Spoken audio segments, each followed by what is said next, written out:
Hey, what's up everyone? Welcome back to the channel. Today we're going to be putting students through some medical scenarios. Remember, these are testing scenarios with real Idaho Medical Academy students doing their medical checkoffs. Today is going to be a little bit different. We have two different students going through the same scenario, so you can watch, compare and contrast their different assessment styles, what questions they ask, all of that to give you a better idea of what different students look like. So let's jump right into it.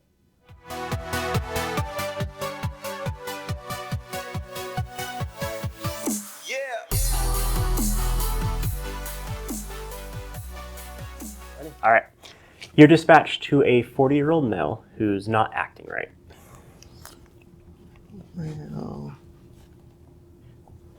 Okay, PPE, is my scene safe? Your scene is safe. Okay. So nature of illness, sounds just like maybe possibly an altered LOC. Okay. Just one patient? Just one patient. Okay. I'm going to go ahead and request ALS. Okay. This could be many different things. And at this point, I'm not going to consider C-spine. All right. As I entered the scene, what is my general impression of my patient? As you walk up, you find the patient sitting on the couch in his house. He doesn't really acknowledge your presence, but his brother is on scene with him. Okay. I'm going to come up to the patient, try to get his attention, be like, "Hello, sir," and see how he's responding. All right, sir. Do you know where you are right now? No, where am I? I don't know. Oh, no, we're just at your house. Do you know who the president is currently?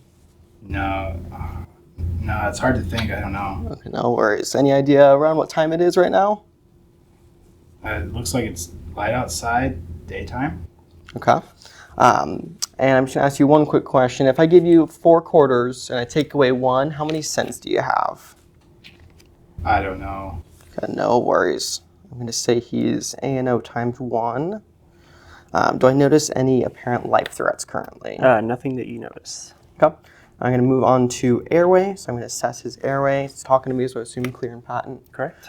I'll go on to breathing. So I'll listen to lung sounds as well as check the rate, rhythm, and quality of his breaths. Okay, so lung sounds are clear and equal times 4. Okay. He's breathing a little bit on the fast side, about 20 times a minute, but with good tidal volume. Okay. I'll go ahead and do non-rebreather at 10 liters of oxygen per minute, just to be safe here. Okay. And I'll move on to circulation. So I'm going to check pulse rate, rhythm, and quality, as well as my skin signs. So he has a strong, regular pulse, and he's pale, cool, and clammy. Okay. Strong rate pulse. Okay. Already got him on oxygen, but I'm going to continue with just shock treatment, just as a precaution. So we're going to get him a blanket, make sure he's laying supine, make sure he's nice and comfortable. Okay. And just because of the possibility of shock, we're going to do load and go. So we're going to get into the hospital and start heading on our way. And then once we are in the ambulance, I want to get my first set of vital signs. Okay. What would you like? Heart rate, blood pressure, SpO2, we'll do blood glucose, and respiratory rate. Okay, so his heart rate is at 88. His blood pressure is 124/86. SpO2 is at 92% and improving with your oxygen. His glucose is 36, and his respiratory rate is 20. Respiratory rate.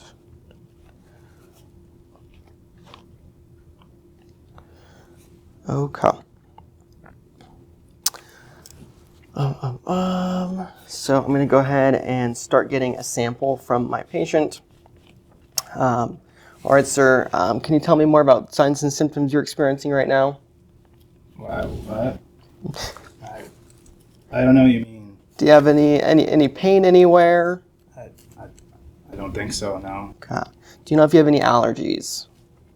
I don't know. No. What about any medications you're taking? I don't know. So no. Okay. What about possibly any past pertinent medical history that you have? I'm not sure. Okay. Is there any family members around that I can speak to as well? Yeah, his brother's here. Okay. So I'm going to go over kind of the same question with him. Mm-hmm. Any allergies that he has? I think just bees. Bees. Okay. And then any medications? Yeah, he takes shots a couple times a day. Okay. I think it's insulin is what they call it. Okay. Type 1. Okay. And then do you know the last time you ate? He said he wasn't really feeling good yesterday, so he skipped breakfast this morning. So Okay. it probably would have been lunch or dinner yesterday. Okay. And do you know if he still took his insulin? I think so. Okay. And then last thing, any events leading to it? So what was he doing before this kind of started? I don't know. I just kind of came over and found him like this. I checked on him because he said he wasn't feeling good yesterday, but... Okay. Sounds good. So on my mind, I'm thinking he's probably type 1 diabetic. Sounds like he skipped breakfast and then took his insulin still. So it's brought his glucose down quite a bit. Because of the altered LOC, I'm going to hold off on giving any oral glucose right now. We'll wait till we link up with ALS so that they can do more on their side. So I'm going to say this is most likely affecting his GI tract or his GI system. Done about all the interventions I can do right now, so we're just going to keep him comfortable with the blanket and the oxygen, waiting for ALS, and I'll get my second set of vitals as we're making our way to the hospital.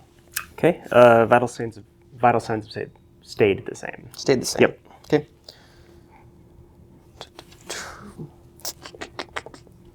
Okay. I'll just check back in with my patient, kind of see if his LOC's changed at all. Hello, sir. How are you feeling now? Feel real tired. Okay. Are you getting any? Do you feel like you're getting any better or worse or staying the same? I don't know. Okay. I'm just tired. Still tired. Okay. Well, then just lay back and stay comfortable, and we'll make your way to the hospital. Okay. Yeah. Anything else you'd like to do? No, I think that's about it. Okay. All right. So, started off really strong, right? Got all the questions. It was a good primary assessment. The airway, breathing, circulation was great. Airway, because he's talking to you, right? Once we got down into the history, just remember family was there, which you got to eventually, which is good. As far as the diagnosis and everything, correct hypoglycemic event, what differentiates in your mind like type 1 versus type 2 for this patient? So I know that typically type 2, it's not super common that they actually take insulin shots, but I guess it's still something that does happen. So I guess I should have differentiated if it's something that they've always dealt with versus something that's developed, last couple of decades or something like that. Yeah, so type 1 is a autoimmune disease. Usually these patients deal with it from a very young age. Like, they grow up with it usually. Type 2 is more of our body's not able to handle the sugar that we have, so we develop it later in life. Really the only way to tell is either to look at their medical history or ask them about it. Usually type 1 diabetics will have a pump. Okay. As far as the hypoglycemia goes, we're going to treat it the same. Yeah. But that brings into the oral glucose. You said you were going to withhold because of the altered mental status. Just because they're altered doesn't necessarily mean that their airway is compromised. Okay. So he might have still been able to swallow, I like to ask them to just swallow a little bit of air or pretend they're swallowing water or something to see if they can follow those commands. Yeah. So that's what we were looking for on that one. Okay. And then as far as your neurological assessment, you said it was the GI system, which, does play a part in it because he hasn't eaten right. But the symptoms of altered mental status is neurologic. Yeah. So we want to see, yes, we have our primary assessment, right, with our hypoglycemia being our primary. But we also want to rule out anything else because remember, strokes and everything can also mimic hypoglycemia. Yeah. So after we gave the oral glucose, or even before, if you wanted to ask about facial drooping or anything, then after the oral glucose, maybe do a Cincinnati or something like that to help rule those out. Yeah. Just make sure that you're on the right track. Does that make sense? Cool. So yeah, that's going to be those are going to be the big things. We'll redo this one, but other than that, sounds good to me. Yeah. Thank you. Cool. You're welcome. All right, so that was our first student going through. Let's go ahead and take a look at that second student and see how they do. You're dispatched to a local residence for a approximately 30-year-old male who's not acting right.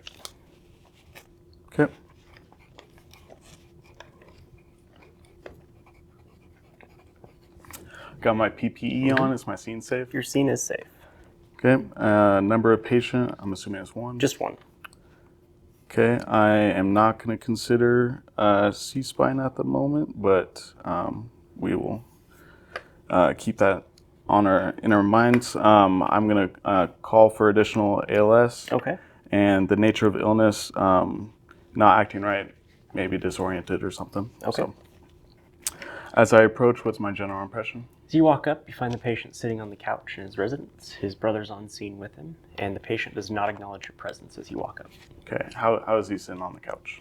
As you find him. As I find him. Okay. Okay. Hey, sir, what's wrong today? I feel really tired. Okay. I'm going to now ask him some questions because he seemed a little slowish and kind of like groggy. I'm going to ask you some silly questions today. Who's the president? I don't know. You don't know? Okay. Where are we? I don't know. Okay. What's the time? Looks like the sun's up. It's daytime. Okay. If I give you 3 pennies and take one away, how many pennies do you have? I don't know. Sorry. Okay, so he seems really out of it. He's not getting any of these answers correct. Chief complaint, I'm seeing that he's just out of it. Yeah, like I said, he's not doing right. Is there any life threats that I'm seeing right Nothing now? that you see. Nothing I see. Okay.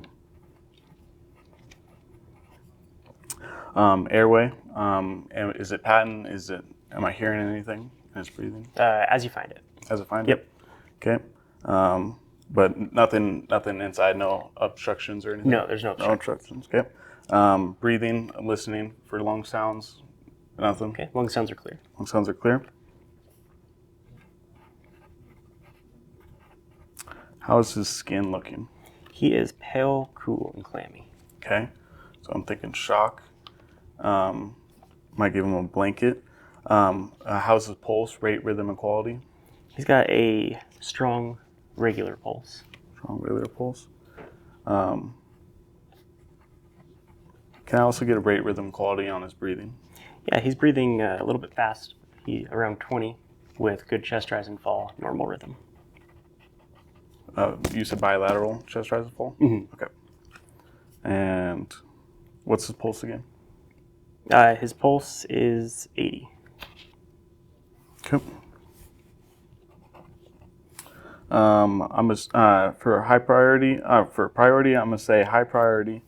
I'm going to now get the rest of his vitals. You said pulse 80. What's his respiratory? His respiratory is at 20. 20. His blood pressure? Blood pressure is 132/86. SpO2? SpO2 is at 90%. 90%? Mm-hmm. Okay. And blood glucose? Blood glucose is 34. 34. Okay. I am going to, seeing these vitals, I definitely want to administer some high flow oxygen non-air breather, 15 liters per minute. Okay. And blood glucose, alarms going off, thinking that he might be having some sort of, like he might have diabetes or something, and low blood sugar. So I'm going to keep that in mind. I'm now going into my history, and I'm going to ask him some sample. Okay. So signs and symptoms, blood glucose is pretty low. He's disoriented. Is that kind of all I'm seeing right now? Is that okay? Yep. Does he have any allergies?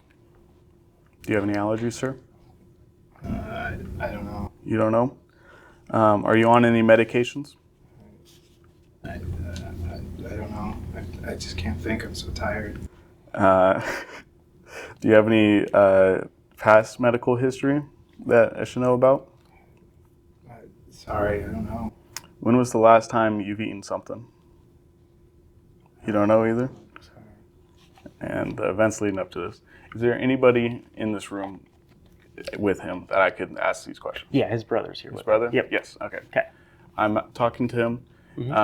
Did he notice any other symptoms besides him sitting on the couch kind of groggy? Or? I just came over to check on him. Okay. He said he wasn't feeling good last night, so I came over to check and found him like this. Okay.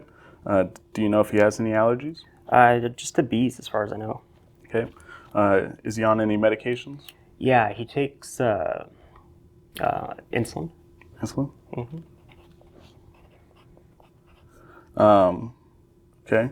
How long has he been taking insulin for? Like 10 years. 10 years? Do you know what for? Yeah, for his diabetes. Okay. Sweet. Just checking. Okay. Medications. Past medical history. Did we already answer that? Yeah, just the bee allergy and diabetes. Okay. And do you know when's the last time he's eaten something? Yeah, he mentioned that he skipped dinner last night because he wasn't feeling well. Okay. So probably lunch yesterday. Oh, okay. And what's the events leading up to this? As far as I know, he just wasn't feeling good, so I came over and checked on him. Okay. So I'm thinking for treatment-wise, do oral glucose, but I am going to continue asking some questions, if that's all right, just to really make sure this is the treatment that I want to give. This is, has he been like this before? I think there was one time a few years ago, yeah. Okay. And then what made it better or what made it worse? I don't know, we just called you guys. Just called you. You guys Okay. dealt with it. Okay. Did he ever describe the pain or mental confusion? No, he doesn't like to talk about it. Okay. And okay. And the region of radiation is kind of he's just disoriented. If okay, you can't answer it again. Okay, I'm gonna go with oral glucose as my treatment, along with that blanket and oxygen. I'm gonna administer 45 grams of oral glucose. And his airway, it seems like he could swallow, or I'm at least tempted if he is willing to accept.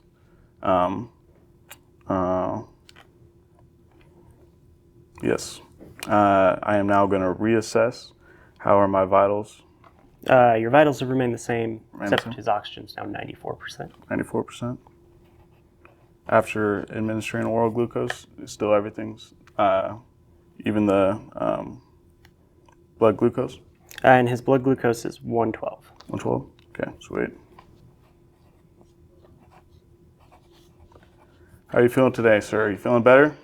Better than I was, yeah. Better? Yeah, still. Awesome. I don't know if I have a cold or something or a flu, but a lot better than I was, yeah.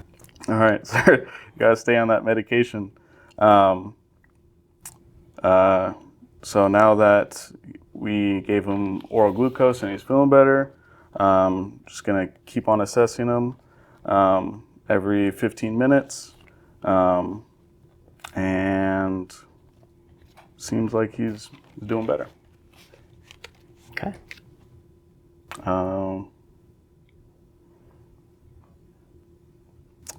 And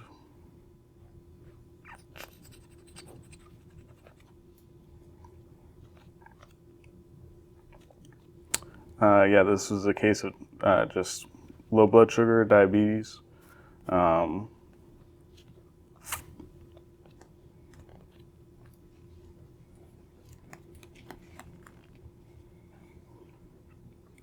Really feel like I'm forgetting something. I'm sorry. Your ALS has arrived. All right, ALS arrived? Okay, sweet. All right, they could check up on him and make sure he's doing all right. Okay. Okay. Anything else you want to do? Yikes. Nope. Okay. Cool. Okay, you want me to do my call? Yeah, that'd be great. Yep. Hospital, do you copy? Yeah, they do. Okay. I got a 30-year-old male who's diabetic and who is reportedly not acting right, and I gave him 45 grams of oral glucose. His vitals are as follows: pulse of 80, respiratory of 20, blood pressure 132 over 86, SpO2 94% with a non-breather, and his blood glucose is 112. We'll be there in 10 minutes. Perfect. Can you repeat the chief complaint, please? Chief complaint, not acting right, low blood sugar, yeah. Cool. Sounds good. All right. Good job. I think that went really well. You got the diagnosis, right? Okay. Hypoglycemic, Yeah. blood sugar's super low, not acting right. Gave him sugar, raised it. He's able to converse with you now. There's little things here and there, like assessing for any bleeding when you assess the skin was a big one. But when you come down to your secondary survey, especially after the glucose, Yeah. you kind of want to rule out other things like making sure that it's not maybe a stroke or something like that, remember? Because they do mimic each other. You still, I mean, you passed, you got enough points to pass and everything, you did good, treatment was right, report was accurate. For the secondary questions, when I ask like clarifying questions, just you can go down and, you know, type 1, type 2 diabetic, you have an insulin pump, when was the last time you took his insulin? Just little things like that to just really get the full picture of what's going on. But the main primary assessment and treatment and everything was spot on, so good job. Thank you. Yeah, that was kind of my thinking with like the immediate life threats was kind of like ruling out the bleeding, but I guess I didn't personally ask. Yeah, the more talking you can do, the better. Better. Got it. All right. Thank you. All right, everyone. Hope you learned a little bit from those two different scenarios and were able to see why one student failed, why one student passed, and how they both could improve, and where they were really strong. Both of them had some really strong points in their assessment. So thanks for watching. Make sure to hit subscribe, like the videos. If you're watching this and are interested in an online EMT course, check out IdahoMedicalAcademy.com for online EMT. Otherwise, we'll see you next time.